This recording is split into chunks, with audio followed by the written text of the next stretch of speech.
Scientists finally discovered the truth about Easter Island.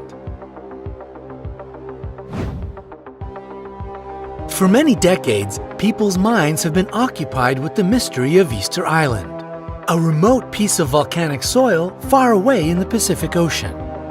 But our planet hosts thousands of such lonely islands. What is so particular about this one? The mystery is concealed not on the island itself, but the giant stone statues covering it. Who created the world-famous huge stone heads? Did they serve any specific purpose? Where did their creators arrive from, and where did they disappear? Well, it seems the answer is finally just around the corner. Watch this video and satisfy your curiosity, learning all the truth about Easter Island. Remember to give us thumbs up. We work to make your life brighter. What do we know about the island itself?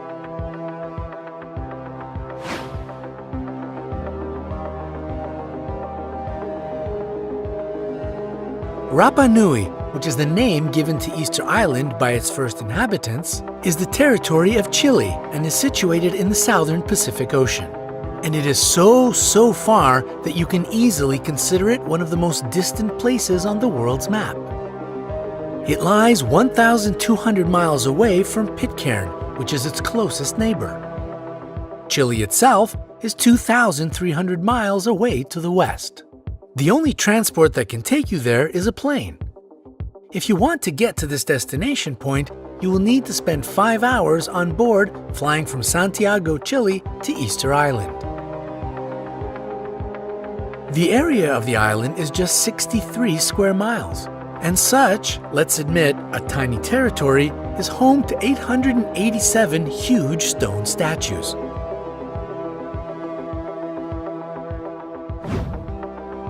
Here are some interesting facts you might not know about them. The statues carry the name Moai. They started to be carved at some point between the 13th and 15th centuries. Rapa Nui statues are easily recognized thanks to their peculiar faces. They have long noses, wide chins, rectangular ears, heavy brows, and deeply set eyes. It is quite curious that the nostrils curl in the way fishhooks do. Firstly, people thought that the statues were made up only by their heads. But surprisingly, it turned out that there are full bodies that are attached to the heads. It was discovered during excavations in May 2012. The bodies were just hidden underground. In fact, the statues are very tall. The biggest one is 33 feet tall and weighs 90 US tons. But that's not the record. One statue unearthed on the island was incomplete.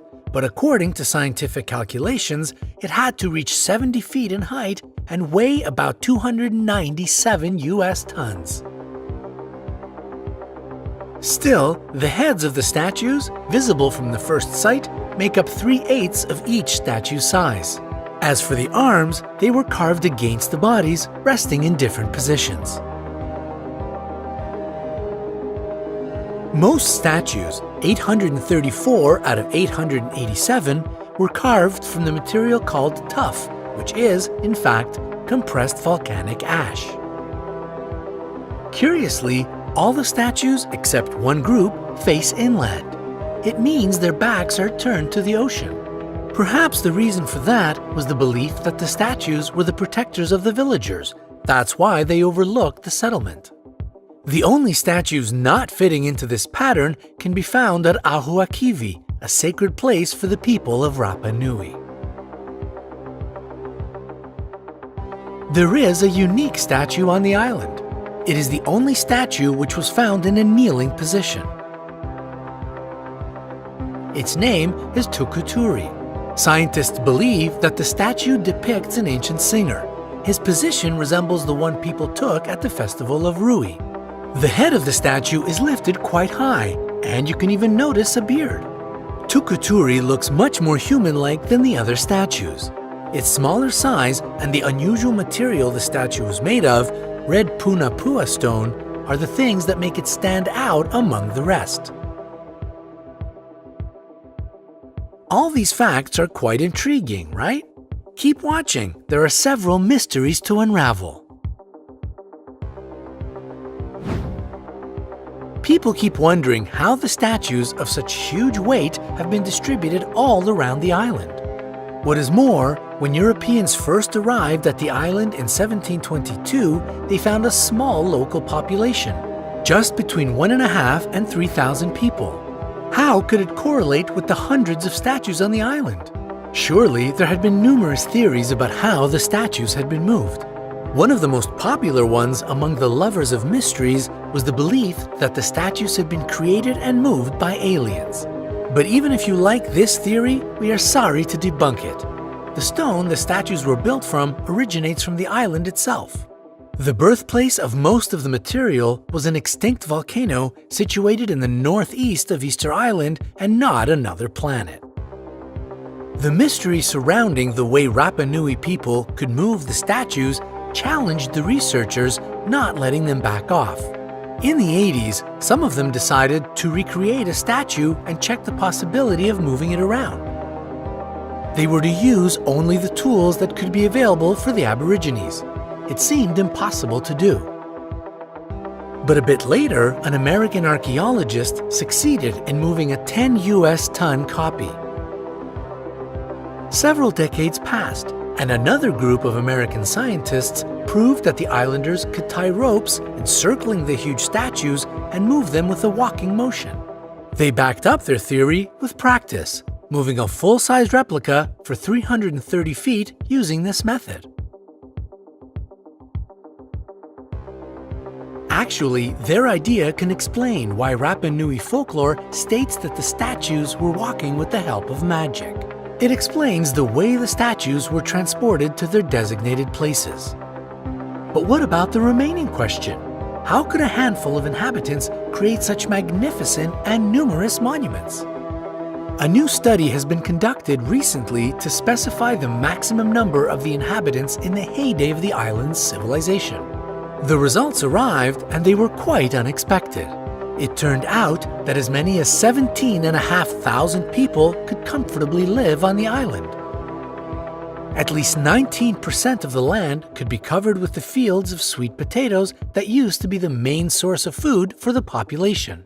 What is more, the islanders consumed quite a lot of seafood and fish. So, knowing these numbers, you can see that there were enough people to create the stone masterpieces. But what happened to them? Why did they disappear? At first, it was believed that the reason for such a decrease of the population was an ecocide.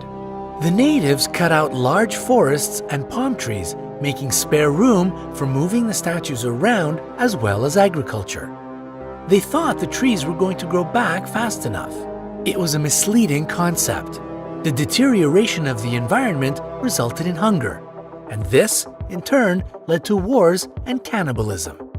Nowadays, however, such a theory has been proven wrong. First of all, Rapa Nui inhabitants seem to be very talented agricultural engineers. They deliberately fertilized the fields with the volcanic rock. In fact, another research has shown that people had been living on the island for many centuries, and the population only started to decrease when Europeans began visiting. So, a much more realistic explanation is also very tragic.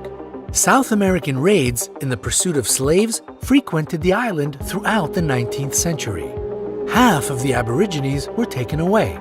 What is more, European traders brought to the island new diseases, which the locals hadn't been protected from, and introduced enforced migration. It led to the fatal decline of the nation that presented the world with such a miracle as the mystery of Easter Island. Have you heard these facts before? Share your opinion and ideas in the comments below. Hit the like button below the video and click subscribe to join us on the bright side.